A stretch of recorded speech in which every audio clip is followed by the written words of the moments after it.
शुभं करोति कल्याणम्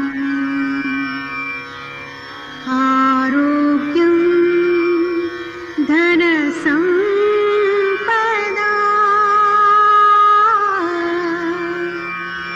शुभं करोति कल्याणम् आरोग्यं धनसम्पदा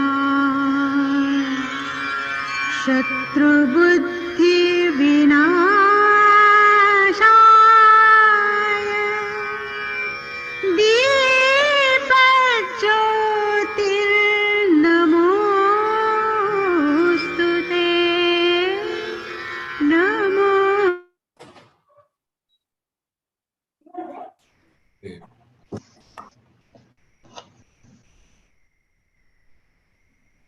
Okay, thanks. Next, I would like to invite Dr. Anu Sharma, who is Coordinator Mechatronics and Manufacturing Technology and Automation, to welcome address. Thank you, Dr. Vrinda. Am I audible? Yes, sir. The Honorable Chief Guest of the day, Padma Shri Professor Manind Agrawal, sir, and our Honorable Vice Chancellor, Professor Vinay Kumar Pathak, sir, the Finance Officer of the University, Registrar of the University, Nandlal, sir, the Director of the Institute, Professor M.K. Datta, sir, the other dignitaries present over here in this Zoom meeting for celebration of 4th Raising Day celebrations of CAS, the other officers and the faculty members of the university, and dear students. So it is a very proud moment for us that we are in the 4th year of this institute and we are celebrating 4th Raising Day function of the institute. I'll take the opportunity to introduce our Honorable Chief Guest of the day, Professor Manind Agrawal, sir. So I welcome you, sir, on behalf of Center for Advanced Studies. Professor Manind Agrawal is a professor at the Department of Computer Science and Engineering, and he is the Deputy Director at the IIT Kanpur currently. Professor Agrawal obtained his BTech in Computer Science and Engineering from IIT Kanpur in 1986 batch. He later joined as a PhD student in the same institute and completed his PhD in 1991. He is also the recipient of the first Infosys Prize for Mathematics, the Global Prize in 2006, and the Shanti Swarup Bhatnagar Award in Mathematical Sciences in 2003. And also he received IIT Kanpur Distinguished Alumnus Award in 2003. Moreover, he has been honored with Padma Shri in 2013 by the Government of India. So I again welcome you, sir, on this auspicious occasion of the Raising Day celebration. I welcome our Honorable Vice Chancellor, Pathak, sir, who is the source of inspiration and motivation and the person who is behind the establishment of this institute. It was his vision because of which we are sitting over here, and this institute is doing a lot of innovations and research in present day. I welcome Finance Officer of the University and the Registrar of the University and other officers of the University on this occasion. I welcome Professor Datta, who is the Director of this institute, under whose leadership this institute is doing innovations and various researches in the societal importance also. So I welcome again all the dignitaries, all the participants, all the audience who is present through this Zoom meeting and also through the YouTube link who are watching this program. Thank you so much. I again welcome you. Over to you, Dr. Vinda. Thank you, sir, and welcome to you too. Today is a very happy to be associated with a progressive institute which is making efforts towards excellence, and of course this is not possible without support of the university. Let me now invite the director, Professor M.K. Datta, to brief about the progress of the institute. Sir, Okay. Good please. morning. Good morning. Is my voice audible? Can you hear me and see me? Yes, sir. Is the PPT that I have slide I've shared, is it visible right now? Yes, sir. Okay, thank you. So good morning to all of you. First of all, I welcome the chief guest of today's Rising Day, Professor Maninder Agarwal. He's an icon and one of the most celebrated computer science professor in the country. So the students who are over here, you can look forward to a personal hero like Professor Maninder, who is over here, who has contributed so much towards academics and research. Thank you, sir, for your time. Our own Vice Chancellor, Professor Vinay Kumar Padak, this is his brainchild, whatever development and growth, and from the start of the incubation of this center till today, whatever you have seen, it is his tireless efforts, that indomitable spirit that admits no defeat has taken this organization to this level. Registrar of the university, finance officer, my colleagues, all the officers of the university, and my students, research staff, librarian, everyone present. I welcome all of you in this Rising Day. Indeed, it's an important day for all of us because we complete 4 years today, and it's time for us to a little bit look back and see what we have done. And I'll present a small presentation. This is a small, I'll try to keep it limited to 15 minutes time. A lot to be said, a lot to be discussed, but keeping to the limitations of the time, I'll try to keep it small. So we start with this presentation. I'll try to brief you what we have been doing and what this center is all about. I start with this, Vigyanam Yagnam Tanute. It says that specialized knowledge promotes creativity from Albert Einstein to our own Dr. Abdul Kalam. They have mentioned the significance of problem solving and also how the excellence can be achieved. We take inspiration from all these great people we move around. The vision, aim, and mission, these are passed by the Executive Council.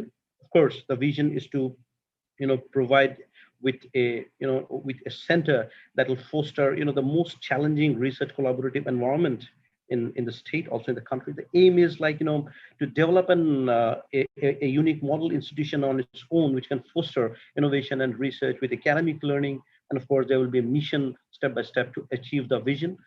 A little bit about the goals. This center is not limited by like boundaries, like a department, etc. We are all here into a coverage of wider acceptability and interdisciplinary research. So the good thing about here is that about the goals, if I mention, we would like to take up how a computer science or an AI guy can intervene into an biological or a biotechnological problem, or a clinical science can take benefit from a mechanical engineering, how we can get into industry-based training, short-term courses, and how overall we can help the state, the university, and the other departments in the state and the government and non-government organizations also. So this is the goals, and in long terms, we would definitely like to become one of the strong technical intervention center where we can pull up ideas from the mass and actually create technology. And also, we would like to be an accelerator to accelerate the R&D activities with very high quality research infrastructure and qualified manpower. The goals are really,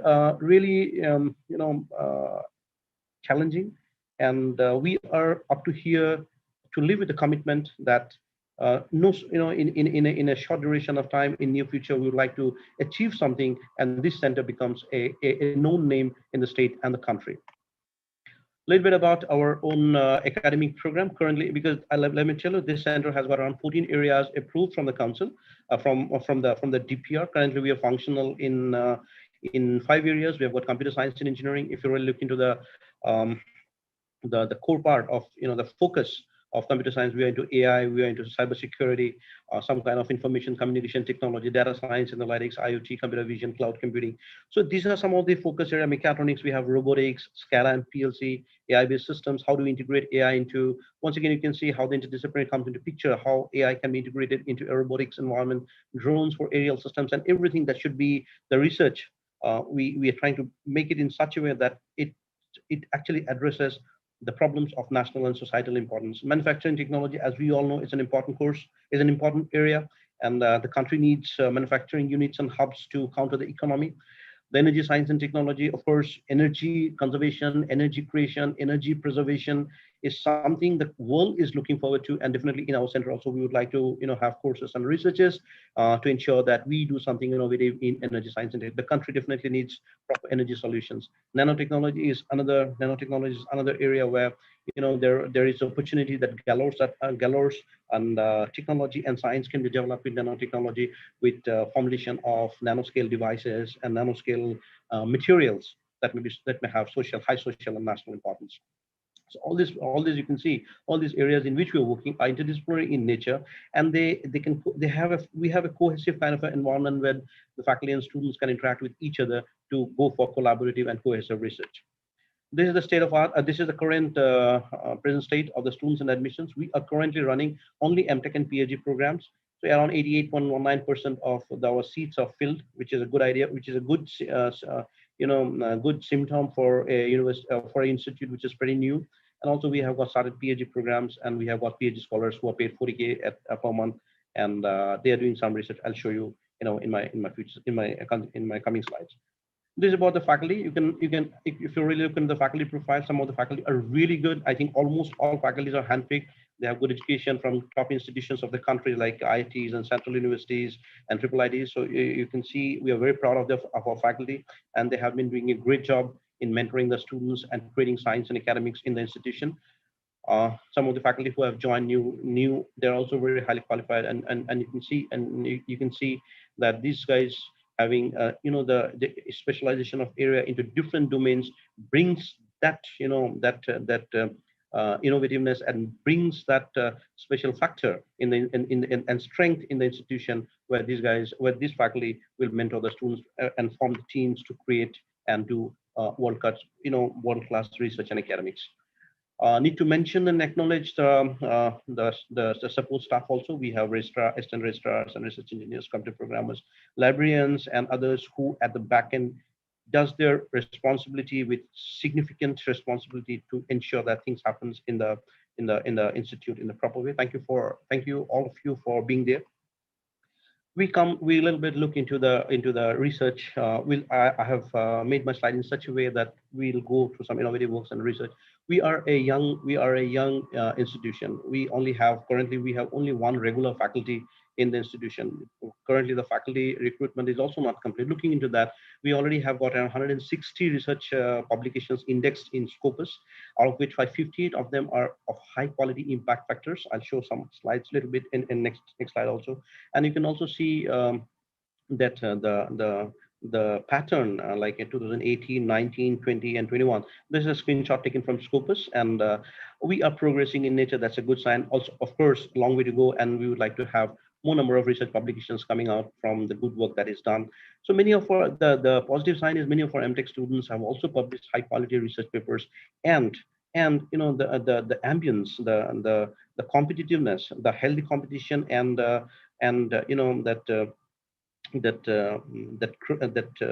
interest in innovation is already created, and some of the MTech students have also done good publications.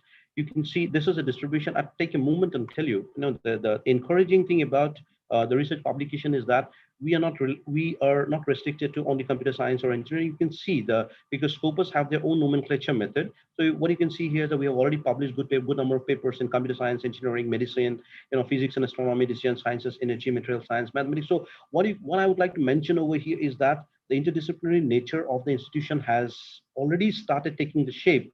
And interestingly, you can see that a lot of areas are covered from the publication. Of course, data is taken from Scopus, and Scopus has their own nomenclature. So as a director, I'm quite happy to see that we are progressing in multiple areas, which is the sole cause, the sole cause of establishing of such an institution. Also, good thing is that one of the mandate of our institution is take Center for Advanced Studies to the world and bring the world to Center for Advanced Studies. We had a conference where many people, many international speakers came away. We collaborated with them, and we already co-authored papers from scientists of the United States, UK, Italy, Czech Republic, Spain. So there's quite a long list, and And indeed, I'm very proud of each of my students and faculty members who has collaborated with these guys and produced internationally collaborated research papers.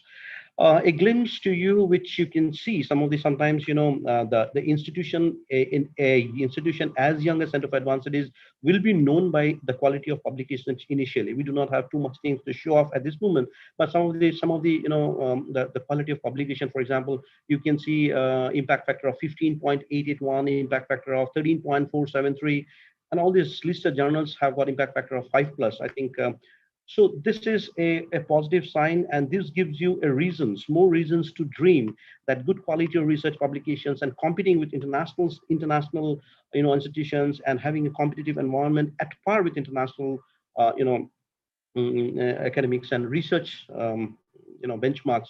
We are up to it. We are living to the commitment, and we really are committed to have more number of high quality papers. We are committed to have more number of high quality papers in coming future. So this is about the funding research project. We already have got funded projects from Department of Science and Technology. You can see initially we have got a project from the TDD section, Department of Science and Technology. We have got a project from the SEED division, which is tied technology interventions for disabled energy. We have got it from SCRB. We have got funding from TechIP and PIU. So interestingly, many of our research faculty has got research funded projects, which is a good, I think more than 1 crore rupees funding we have attracted in the last couple of years, which is a good sign that our work has fetched funds, and this gives us more reasons to dream for better things. Some of the innovative works, we have less time, but quickly I'd like to mention. This is one of an interesting artificial intelligence based device that has been developed by the JRF and the students of this center. This is called as an intelligent device, and AI based intelligent e-stethoscope. You can record the signal, a cardiac signal, a pulmonary signal, and from that signal automatically a report will be generated telling you whether the signal is normal, abnormal, or if it has a symptom of a cardiac disease. 5 cardiac diseases have already been trained. This device is trained for 5 cardiac diseases, and it can tell you that whether the heart sound is having any correlation with the cardiac device. So such kind of devices will find immense application in primary healthcare centers and remote villages of the country. And a country like India definitely needs this kind of interventions in clinical sciences. Some of the high quality papers that have published, and we already have got 3 patents. We look forward to commercialization of the patents and take this device to the market, where a country like India definitely needs it.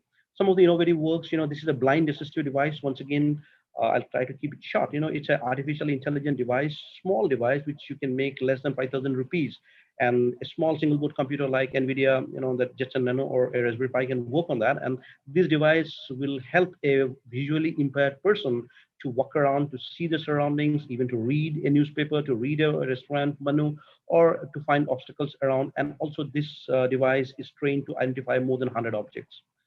We did a innovative work with COVID, during when the pandemic was very high. Then we used the chest X-rays of COVID to go for a screening to identify between 4 different categories: normal, viral pneumonia, bacterial pneumonia, and COVID. So the paper is already published, and we also have the patent, and this is under clinical trials with KGMU people. They're already working on it, and we're very happy to say that the accuracy that I've achieved from this innovation is quite high.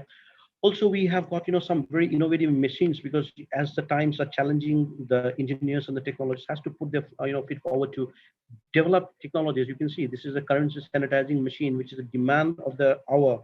This is a rapid multi-purpose disinfector.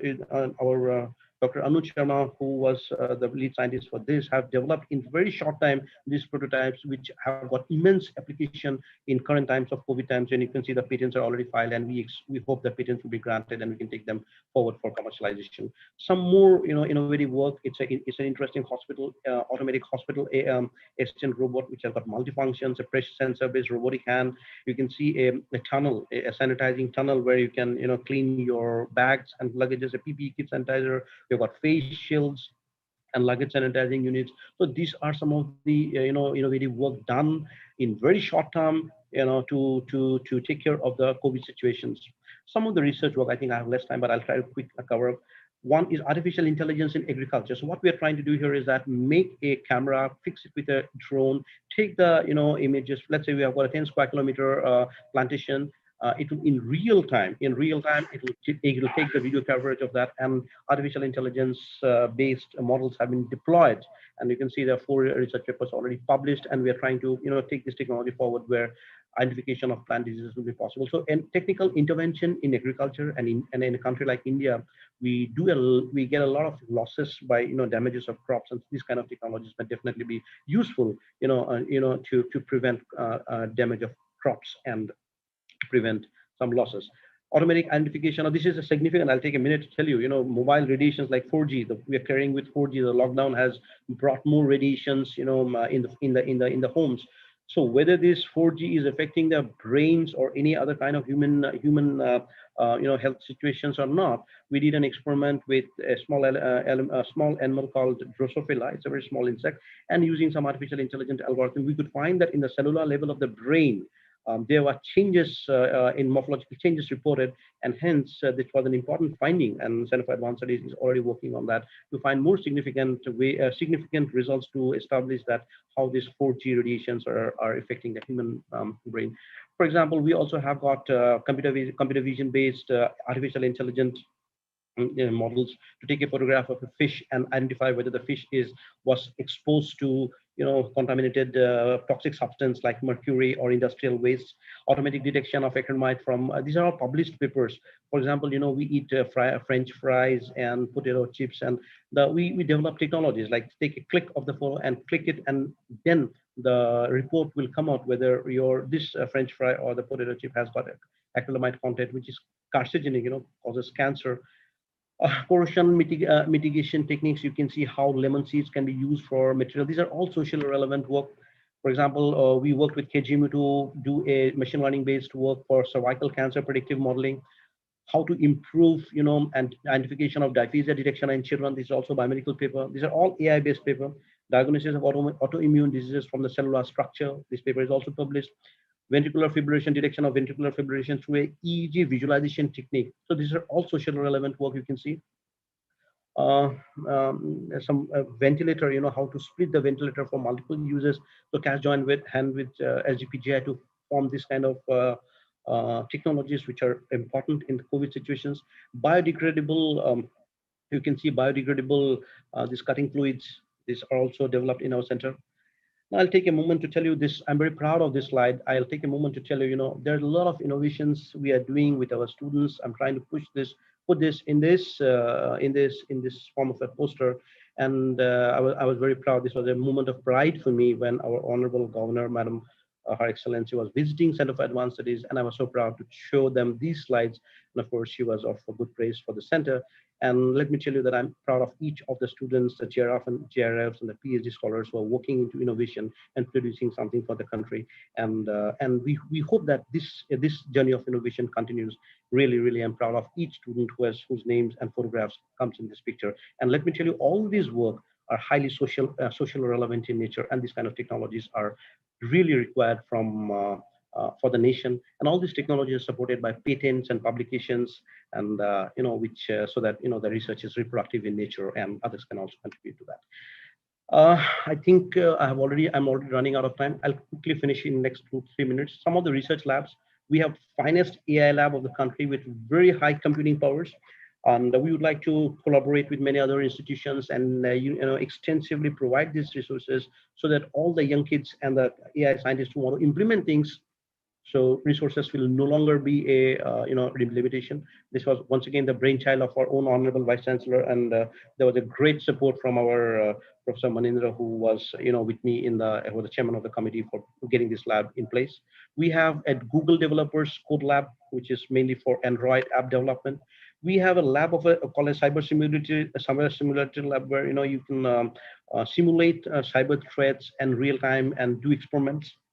Photovoltaic lab, it's a good enough lab. It's a good enough facility where you can work on energy like energy conservation using conservation using better solar energy resources. We have got high quality micro and nano characterization lab.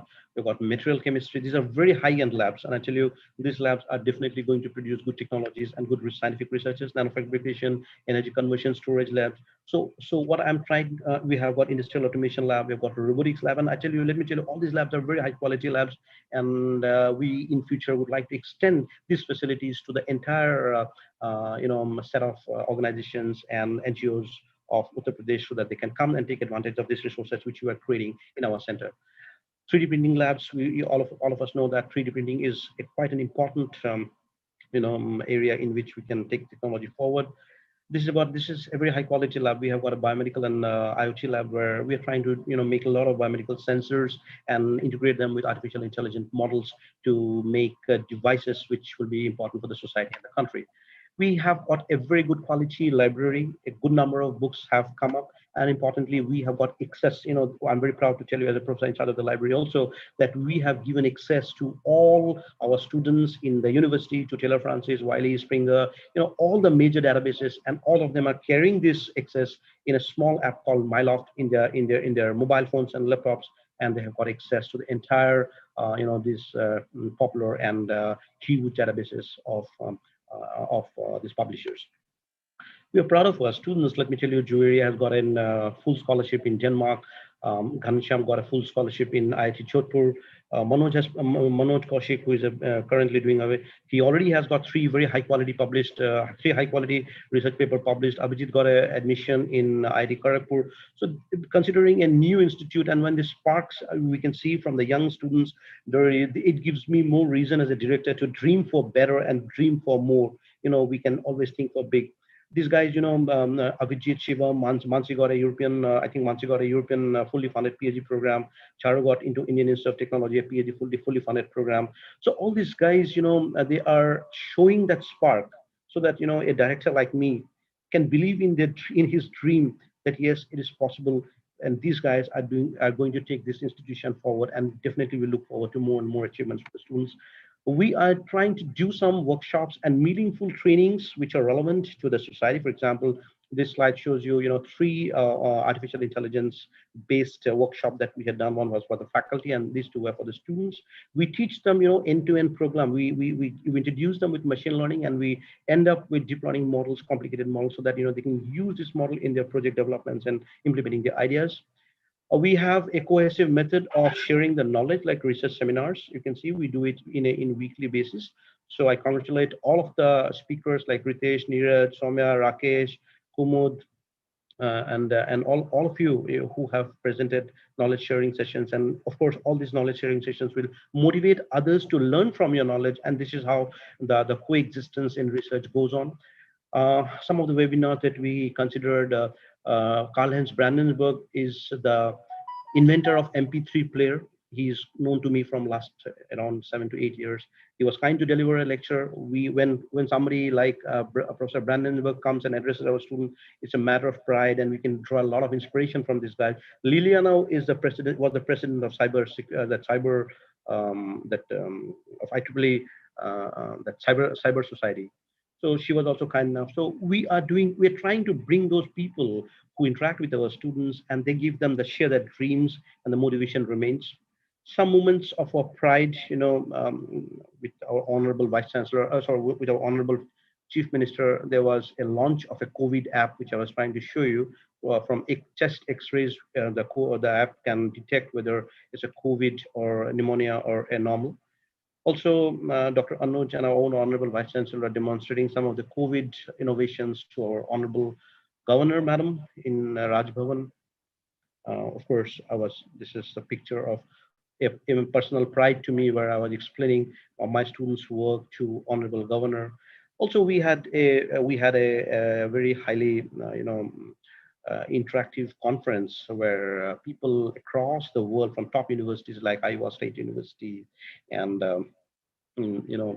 Stanford University, and these guys came and they were interacting with our students, and that's one of the reasons that when they interacted with these international speakers, they are motivated and they are doing collaborative work, publishing papers and patents with them. And let me tell you, there was a lot of pain taken personally by me and my vice chancellor in putting this conference in place. Professor Manindra Agarwal was also the chief guest in this conference. Now, let me confirm to our Vice Chancellor that the pains that we have taken to put this conference in place is really reaping results. Our students are interacting with these guys, publishing papers and joint research that we're doing. And that was the objective with which we did this conference, and results are showing. I'm proud of each of the students who have collaborated with these guys in producing good results. Maybe the last couple of slides, some of our work, which was of societal importance and national relevance, were published in newspapers. We would like to see more and more articles in media so that people know more about the Center for Advanced Studies, and this Center for Advanced Studies makes a mark in the mind of the people of the state and the country. So these are the things. And of course, it's my responsibility to tell you that this guy, he was a wonderful, wonderful guy. He was Piyush. He was our, faculty, regular faculty in nanoscience. Piyush is no longer with us, but whatever institution is here today, there's a huge contribution from Piyush. We definitely miss you, Piyush, and your efforts and contribution towards the institution remains an inspiration for all of us. Thank you for your time, and your inputs and suggestions are always welcome. Look forward to your cooperation, suggestions always. I'm sorry for taking up some extra time, but then I wanted to really finish it up as soon as possible. Thank you so much. Thank you so much, sir. I think the presentation was quite comprehensive. It feels it was just yesterday in 2017 when the institute was established, and it has been just 4 years, but the progress has been motivating for us, and it is a proud moment to celebrate for all of us.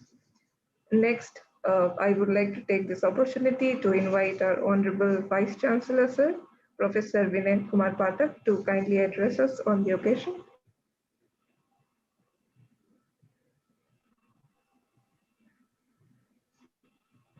So you need to unmute your mic, please.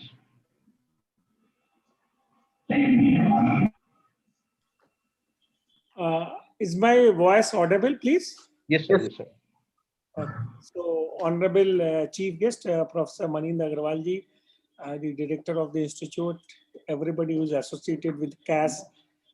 So, I congratulate you on this rising day.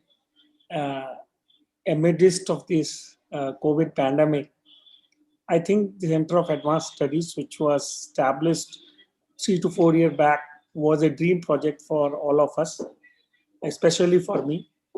And I think this is the last time when I'm in some function of CAS, because I have already shifted to another university. But CAS is a wonderful thing which has been established. It's doing well.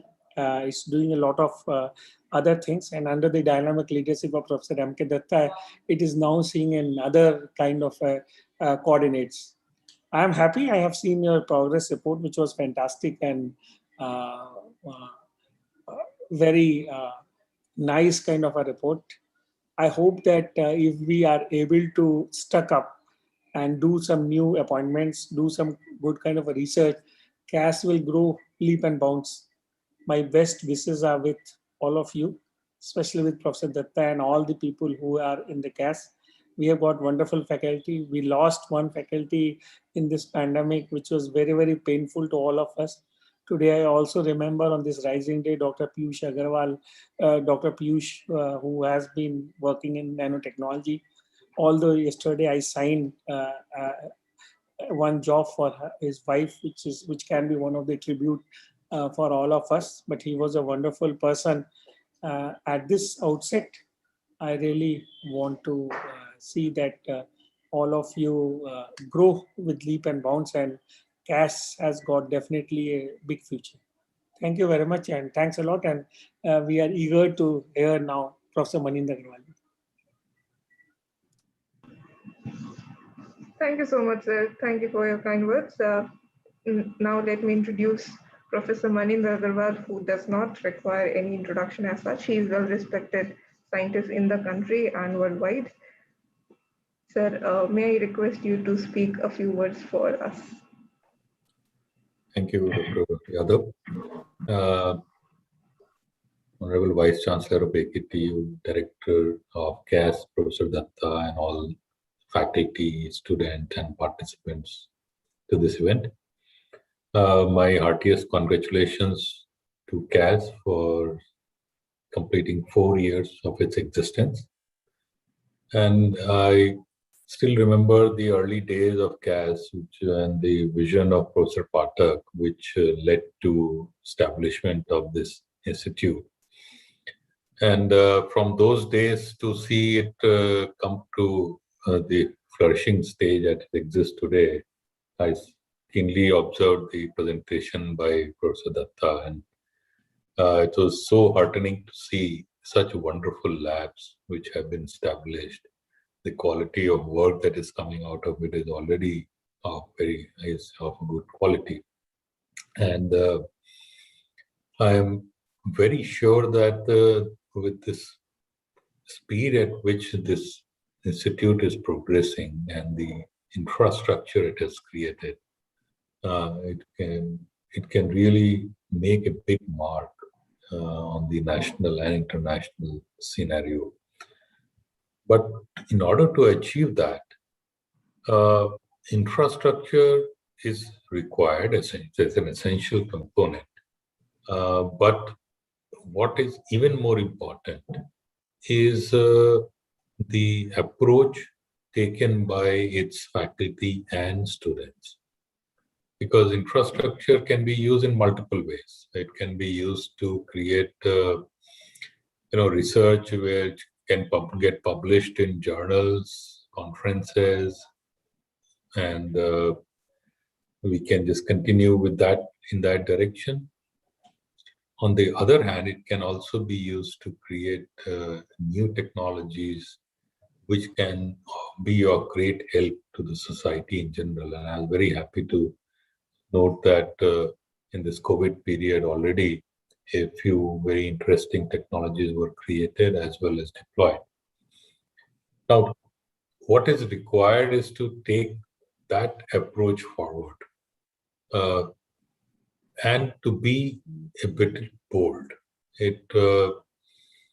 One should not always follow path created by somebody else, because if you follow the path already made by someone, then perhaps most of the interesting things have already been done by the persons who did create it. Sometimes one needs to do that, but also sometimes one should charter one's own path.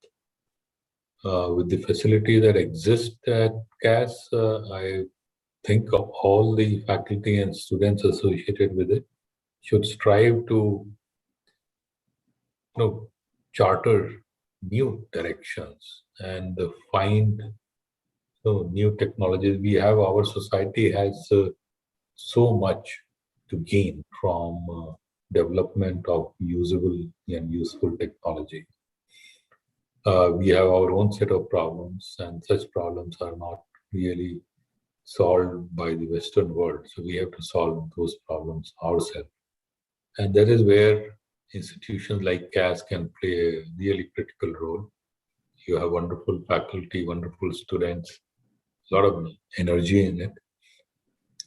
As the institutions get older, they acquire a certain inertia and things become a little harder to happen. But that's a big advantage of a new institution, that you can really set the directions for that institution. And that's where I really hope and look forward to seeing more fantastic and wonderful news coming out of CAS. And I'm sure in the able leadership of Professor Datta, this is going to happen within next 2-3 years. And that's what I hope, that's what I wish. And I congratulate once again everybody in CAS for completing 4 years. And as I said, I look forward to hearing great things from. Thank you.